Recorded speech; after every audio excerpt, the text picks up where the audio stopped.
Hello everyone, welcome to Star IQ. मेरा नाम है सुनील और आज 7 दिसंबर 2020 के हरियाणा करंट अफेयर इस पर्टिकुलर वीडियो में हम लोग जानने वाले हैं। अगर आप लोग इस चैनल पे पहली बार आए हैं तो आप टेलीग्राम चैनल को तो ज्वाइन करेंगे ही करेंगे, के साथ में स्टार आईक्यू यूट्यूब चैनल को सब्सक्राइब जरूर कर लीजिएगा।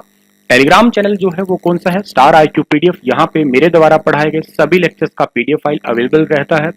देखिएगा, बैंक एग्जाम की अगर आप लोग तैयारी कर रहे हैं तो अनअकैडमी आपके लिए एक बहुत ही अच्छा सा ऑफर लेके आया है। Ultimate previous year test series है, ये स्पेशली बैंक प्रीलिम्स एग्जाम के लिए है, जो कि बहुत इंपॉर्टेंट होगी। और ये 8 दिसंबर अपकमिंग जो है, इस तारीख को आपको सुबह 11 बजे रीजनिंग का मॉक टेस्ट होगा, फुल लेंथ टेस्ट सीरीज होगा और एनालिसिस भी होगा इनका। तो आप लोग जो है इस टेस्ट सीरीज को जरूर जरूर जो है ज्वाइन कीजिएगा, ताकि आप लोगों की प्रिपरेशन जो है वो अच्छे से हो सके और के साथ आप लोगों का सिलेक्शन भी हो सके। और अगर आप लोग पहली बार अनअकैडमी एप्लीकेशन पे जाते हैं तो आप मेरा कोड भी यूज कर सकते हैं स्टार आईक्यू, जिससे आप लोगों को 10% जो है वो इंस्टेंट डिस्काउंट मिलेगा। और आप अनअकैडमी एप्लीकेशन पे जाइएगा, एनरोल नाउ पे क्लिक जरूर करिएगा, ठीक है। और डिस्क्रिप्शन में लिंक दे ही रखा है इसके लिए। चलिए आगे बढ़ते हैं। कल आपसे सवाल पूछा था, उसका सही जवाब क्या होगा? हरियाणा में किसे पहली बार विशेष मुख्य सचिव के रूप में नियुक्त किया गया? तो इस क्वेश्चन का सही आंसर था सुनील कुमार गुलाटी, यानी कि बी ऑप्शन जो था इसका हमारा वो बिल्कुल ओके था। तो चलिए आगे बढ़ते हैं हम लोग और आज का पहला क्वेश्चन जान लेते हैं कि आज का पहला क्वेश्चन क्या होगा हमारा। किस कानून के विरोध में हरियाणा के प्रमुख खिलाड़ी अवार्ड वापसी करने वाले हैं? देखिएगा, अवार्ड की भी वापसी करने जा रहे हैं। कानून का विरोध आप सभी को वैसे अच्छे से पता ही है, इसका नाम है कृषि कानून।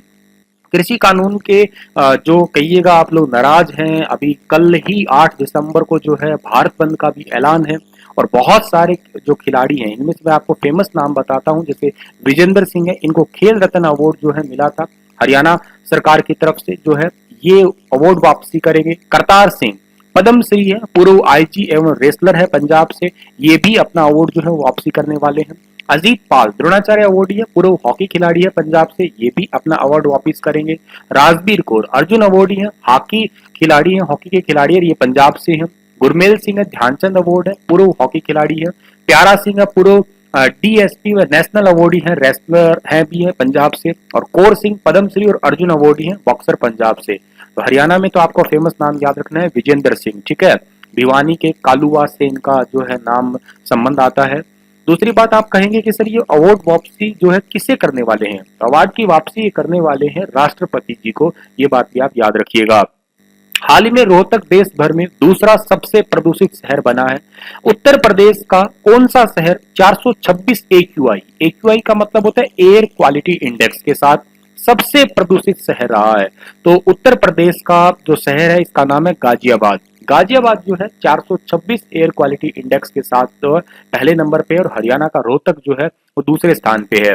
अब देखिएगा, पहले नंबर पे तो 426 वाला मैंने आपको बता ही दिया है, लेकिन हरियाणा के शहरों की बात करते हैं हम लोग तो फिलहाल रोहतक 416 AQI है, फरीदाबाद जो है 392 है, हिसार 378 है, फतेहाबाद 378 है, जींद 375 है, पानीपत 359 है और धारूहेड़ा जो कि रेवाड़ी में पड़ता है 300, इसका भी कितना है आपका 355 है। ये बात भी आप याद रखिएगा। AQI एयर क्वालिटी इंडेक्स है, ठीक है जी। और यहाँ पे जिक्र हमारे यूपी का हुआ है, तो यूपी को मैप में देखिएगा। यूपी की राजधानी क्या है? लखनऊ। लखनऊ किस नदी के किनारे पड़ता है? लखनऊ पड़ता है गोमती नदी के किनारे। ये बात भी आप साथ के साथ याद कर सकते हैं। और उत्तर प्रदेश के जो मुख्यमंत्री हैं उनका नाम योगी आदित्यनाथ है, गवर्नर का नाम आनंदीबेन पटेल है, पॉपुलेशन 20.42 करोड़ है, ठीक है भाई। तो चलो आगे बढ़ते हैं हम लोग। अच्छा, एक बात और है कि गेहूं उत्पादक की बात करते हैं या भारत में पूछा जाए कि किस राज्य में सबसे ज्यादा गेहूं होती है, तो आपका जवाब रहेगा यूपी। अकेले यूपी के अंदर जो है पूरे भारत की 35% गेहूं जो है वो उत्पादित होती है। अगला क्वेश्चन हमें जानने से पहले रोहतक के बारे में भी जिक्र करते हैं। रोहतक और चरखी दादरी दो ऐसे जिले हैं जिनकी सीमा किसी अन्य राज्य से नहीं लगती है। रोहतक के उपमंडल की बात करते हैं तो रोहतक है और सांपला है और महम है। और उप तहसील की बात करते हैं तो लाखन माजरा है। तहसीलों की बात करते हैं तो रोहतक है, महम है, सांपला है और कलानौर है, ठीक है। और खंड की बात की जाती है यहाँ पे तो रोहतक में पंचायत जो है 47 है, गांव जो है 59, महम के अंदर पंचायत आती है 34 और गांव आते हैं 24, सांपला में 21 आते हैं, गांव आते हैं 24, कलानौर में 24 पंचायत आती है और 27 गांव आते हैं, लाखन माजरा में 13 पंचायत आती है और 13 गांव आते हैं। तो टोटल पंचायत जो है 139 हुई, गांव टोटल कितने हुए? 147। तो ये बातें आपको याद रखनी है इस पर्टिकुलर क्वेश्चन से। आगे बढ़ते हैं हम लोग।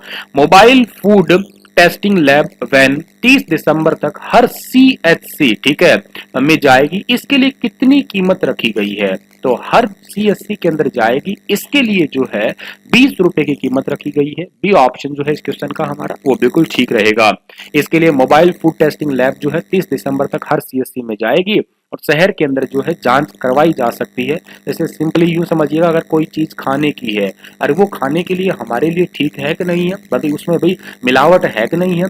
फूड सेफ्टी ऑफिसर जो है उसको शिकायत करने से पहले हम लोग पहले उसकी जांच कर सकते हैं। इसके लिए हमें 20 रुपए देने होंगे। और ये मोबाइल वैन जो है ना, इसके अंदर मिठाई है, जूस है, मिल्क प्रोडक्ट्स है, इनकी सैंपल की जांच की जा सकती है और लोगों को मिलावट का पता भी लग सकता है। ठीक है भाई, तो चलिए आगे बढ़ते हैं हम लोग। अगला क्वेश्चन हमारा होगा कि हाल ही में किस यूनिवर्सिटी की तरफ से कृषि शिक्षा दिवस को मनाया गया है? कृषि शिक्षा दिवस को अभी हाल ही में लुआस यूनिवर्सिटी द्वारा मनाया गया है।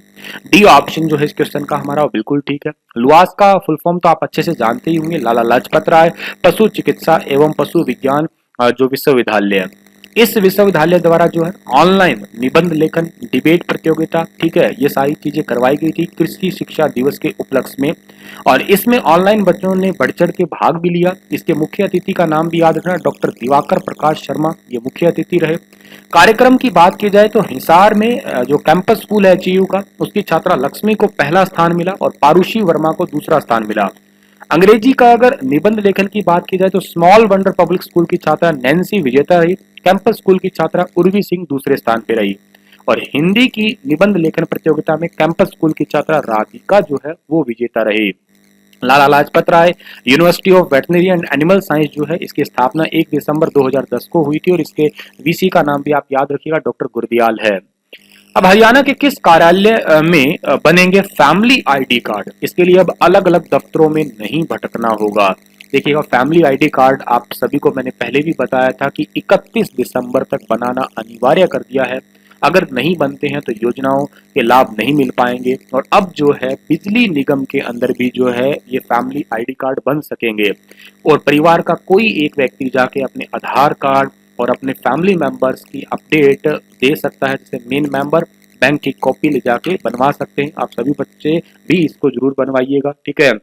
अगर बात करते हैं कि सर ये सबसे पहले फैमिली ID कार्ड है, परिवार पहचान पत्र कहाँ से शुरू हुआ था? पंचकुला से शुरू हुआ था। 31 दिसंबर इसकी डेडलाइन दी गई है। अच्छा, कौन कौन सी योजनाओं के लाभ मिलेंगे? वृद्धावस्था सम्मान भत्ता है, लाडली योजना है, कन्यादान योजना है, मैरिज सगुन योजना। शादी का सर्टिफिकेट भी नहीं बनेगा अगर ये कार्ड नहीं हुआ तो। सरकारी दुकान का सस्ता राशन वितरण, फैमिली पेंशन योजना, इन सभी को जो है इससे जोड़ा जाएगा। और आने वाले टाइम में बुढ़ापा पेंशन, विकलांग पेंशन, विधवा पेंशन, इसके लिए भी इसी कार्ड के तहत ही आवेदन किए जाएंगे। BPL, APL व दूसरे राशन कार्ड बनवाने के आवेदन करने हैं तो भी इस कार्ड की जरूरत पड़ेगी। प्रधानमंत्री आवास योजना में आवेदन करना है तो भी इसकी जरूरत पड़ेगी। बेरोजगारी भत्ता लेना है तो भी इसकी जरूरत पड़ेगी। सक्षम योजना के लिए या कोई अन्य सरकारी योजना का लाभ लेना है तो भी इस कार्ड की जरूरत पड़ेगी। अगला क्वेश्चन है हमारा कि हरियाणा में अब किस ऐप में शिकायत डालने के बाद 3 घंटे में समाधान करना अनिवार्य किया गया है? तकरीबन 1.5 महीने पहले एक एप्लीकेशन शुरू की गई थी हरियाणा के अंदर, स्वच्छ हरियाणा एप्लीकेशन। ए ऑप्शन सही है हमारा इसका। और इसके अंदर अब 3 घंटे के अंदर अन्य जो भी समाधान होगा वो करना होगा। बेसिकली इसका एप्लीकेशन का काम क्या है? मान लेते हैं कि किसी एरिया के अंदर गड्ढा है या यहाँ पे साफ सफाई नहीं है, गड्ढे के अंदर कचरा पड़ा है, रोड के अंदर गड्ढा है, तो इसका फोटो क्लिक करके इस एप्लीकेशन पे अपलोड करना होगा। और उस 3 घंटे के अंदर अगर एप्लीकेशन का उस शिकायत का समाधान नहीं हुआ तो अधिकारियों पे जो है वो गाज गलने वाली है फिर भाई। और अभी मैं बात करता हूं फिलहाल के लिए जो है प्रथम चरण इस ऐप का शानदार रहा। बात फतेहाबाद की करते तो यहाँ पे 303 शिकायतें आई थी, इसमें से 8 पेंडिंग है। ऑलमोस्ट जो है उनको अभी कंप्लीट कर दिया गया है या उनको कहिएगा ठीक कर दिया गया है। सशस्त्र सेना झंडा दिवस पर गुरुग्राम में वीर जवानों के कल्याण हेतु सशस्त्र सेना झंडा कोष में मुख्यमंत्री जी ने योगदान दिया। यह दिवस कब मनाया जाता है? देखिएगा, हर साल सशस्त्र सेना झंडा दिवस या आर्म्ड फोर्सेस फ्लैग डे जो है सेलिब्रेट किया जाता है 7 दिसंबर को। One of the most important question जो आपके पेपर में पूछा जा सकता है, 7 दिसंबर को ये सेलिब्रेट किया जाता है। और रिसेंटली गुरुग्राम में हुए कार्यक्रम में मुख्यमंत्री जी ने योगदान दिया। पता नहीं कितने रुपए डाल रहे हैं, डाल तो रहे हैं पेटी के अंदर। और ये बात आपको बस इतनी ही याद रखनी है, ये सशस्त्र जो झंडा दिवस है, ये जवान जितने भी थे या शहीद हैं उनकी याद में जो है मनाया जाता है हर साल। अगला क्वेश्चन हमारा है कि हरियाणा राज्य में वीटा बूथों की संख्या अब 4000 की बजाय बढ़ाकर कितनी कर दी गई है। देखिएगा, हरियाणा में एट प्रेजेंट जो है तकरीबन 700 के आसपास वीटा बूथ है। थोड़े दिन पहले घोषणा हुई थी कि इनको बढ़ा के जो है 4000 किया जाएगा, लेकिन अब एक नई अपडेट है, ये आप अपने क्वेश्चन जहां पे लिखते हैं आप उसमें अपडेट डाल लीजिएगा। 4000 की बजाय अब इन्हें 4500 किया जाएगा। बी ऑप्शन जो है इसका हमारा बिल्कुल ठीक रहेगा। ये देख लीजिएगा आप लोग, इनको बढ़ा के 4500 किया जाएगा। ठीक है, 4500। ठीक है, तो इस क्वेश्चन का हमारा बी ऑप्शन सही है, 4500 किए जाएंगे ये वाले वीटा बूथों की संख्या बढ़ा के। प्रदेश में युवाओं को मिलेंगे रोजगार, आत्मनिर्भर हरियाणा का सपना होगा साकार। और जो इसी वजह से हरियाणा डेयरी विकास संघ के लिए जो इसी में युवाओं को रोजगार देने के लिए ये वीटा बूथों की संख्या बढ़ा के 4500 की जाएगी। और आपसे पूछा जाए कि वीटा बूथों की संख्या बढ़ा के किस योजना के तहत बढ़ाई गई है, तो आत्मनिर्भर हरियाणा अभियान के तहत। नाबार्ड की सहायता से सोनीपत के गन्नौर में कितने हजार करोड़ की लागत से मंडी बनाई जाएगी। तो नाबार्ड, बहुत इंपॉर्टेंट क्वेश्चन है ये। नाबार्ड की सहायता से सोनीपत के गन्नौर में 5000 करोड़ रुपए की लागत से मंडी बनाई जाएगी। सी ऑप्शन सही है इस क्वेश्चन का हमारा। और पंचकुला के पिंजौर में 150 एकड़ में सेब मंडी बनाई जाएगी। गुरुग्राम में फूलों की मंडी बनाई जाएगी। समृद्ध किसान समृद्ध हरियाणा, इसी योजना के अंतर्गत जो है ये किसानों को सुविधा दी जाएगी, मंडियों वाली सुविधा। तो one of the most important question, इस स्लाइड का स्क्रीनशॉट ले लेना, इंपॉर्टेंट है बहुत ज्यादा। नाबार्ड का जिक्र हुआ है, नाबार्ड का फुल फॉर्म जरूरी है, national bank for agriculture and rural development. इस बैंक की स्थापना हुई थी 12 जुलाई 1982 को। हेडक्वार्टर कहाँ पे है इसका? मुंबई में इसका हेडक्वार्टर है। और जो चिंताला है, राजू चिंताला है, वो वर्तमान में इसके चेयरपर्सन है। हर्ष कुमार भदवाला पहले होते थे और अब वो रिटायर हो चुके हैं। ठीक है भाई। जिक्र सोनीपत का हुआ है, तो सोनीपत के प्रमुख मेलों की बात करते हैं। डेरा नगन बालनाथ मेला जो कि रबडा में लगता है, संत कुभा का मेला है, बाबा शामक साहा का मेला है, घपटेश्वर मंदिर है, यमुना स्नान मेला है, साईं मस्तनाथ का मेला है। प्रमुख व्यक्तियों की बात की जाए तो दीपचंद बहमन है, लक्ष्मी चंद है, और गुरुमान सिंह है, मूलचंद जैन है, और योगेश्वर दत्त है, दीपा मलिक है। तो आप इन्हें जरूर याद रख लीजिएगा। चलिए अगला क्वेश्चन जो कि बहुत बहुत इंपॉर्टेंट है। अगेन, चौधरी चरण सिंह हरियाणा कृषि विश्वविद्यालय हिसार को देश के 64 राज्य कृषि विश्वविद्यालय और 3 केंद्रीय कृषि विश्वविद्यालयों में से सर्वश्रेष्ठ राज्य कृषि विश्वविद्यालय के रूप में वर्ष 2019 रैंकिंग में कौन सा स्थान दिया गया है? तो सर्वश्रेष्ठ राज्य कृषि विश्वविद्यालय में तीसरा रैंक दिया गया है। इसको ए ऑप्शन जो है इस क्वेश्चन का हमारा वो बिल्कुल ठीक रहेगा। थोड़ा इसका विस्तार देख लेते हैं हम लोग। देखिएगा, रिसेंटली ICAR यानी कि Indian council of agriculture research जो है, इन्होंने एक रैंकिंग जारी की है। जो हमारे भारत के agriculture and formal welfare minister है नरेंद्र सिंह तोमर, उन्होंने जो है एक रैंकिंग जारी की है 2019 के इंस्टीट्यूट के बारे में। देखिएगा, इस इंस्टीट्यूट में ओवरऑल रैंकिंग जो है वो तो इस इंस्टीट्यूट की है 6ठी, लेकिन एग्रीकल्चर में तीसरी है। ओवरऑल में पहले नंबर पे ICAR national dairy research institute Karnal का है। नंबर 2 पे पंजाब एग्रीकल्चर यूनिवर्सिटी लुधियाना की है। ICAR Indian agriculture research institute जो है दिल्ली का 3 नंबर पे है। आप देखिएगा, एग्रीकल्चर 1, एग्रीकल्चर 2, उसके बाद में एग्रीकल्चर आएगा आपका हरियाणा वाला 3 नंबर पे। ICAR Indian veterinary research institute इज्जत नगर है। फिर GB पंत है। ठीक है। और हमारा जो यूनिवर्सिटी है, जो क्या कहते हैं हरियाणा की चौधरी चरण सिंह यूनिवर्सिटी है, ये भी इसका नंबर आ रहा है, तीसरे नंबर पे आ रहा है सर्वश्रेष्ठ विश्वविद्यालयों के अंदर। ठीक है।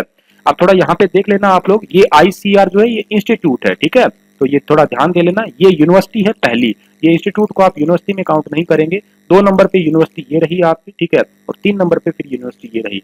इंस्टीट्यूट में जो है, इंस्टीट्यूट में फिर 2 नंबर पे ICAR आ रहा है। ठीक है, तो थोड़ा सा इतना देख लेना, थोड़ा सा डीप है, नाजुक बातें हैं, याद कर लेना आप लोग। पहले नंबर पे यूनिवर्सिटी है पंजाब एग्रीकल्चर, 2 नंबर पे है GB पंत यूनिवर्सिटी आपकी, और 3 नंबर पे कौन सी है हमारी HAU है हरियाणा की। ठीक है, वैसे इंस्टीट्यूट के हिसाब से चौथे इंस्टीट्यूट बीच में ऐड हो गया ना यहाँ पे एक आपका। होपफुली आप इस बात को समझ गए होंगे, और इसी के साथ ये लेक्चर समाप्त होता है। और अब आपके लिए क्वेश्चन है कि हरियाणा में कितने जिलों में स्टेट वैक्सीन स्टोर बनाए जाएंगे? 2, 4, 3, 5 बताना विस्तार से। इन जिलों के बारे में भी कल फिर हाजिर होऊंगा लेटेस्ट अपडेट के साथ। तब तक आप हंसते रहना, मुस्कुराते रहना।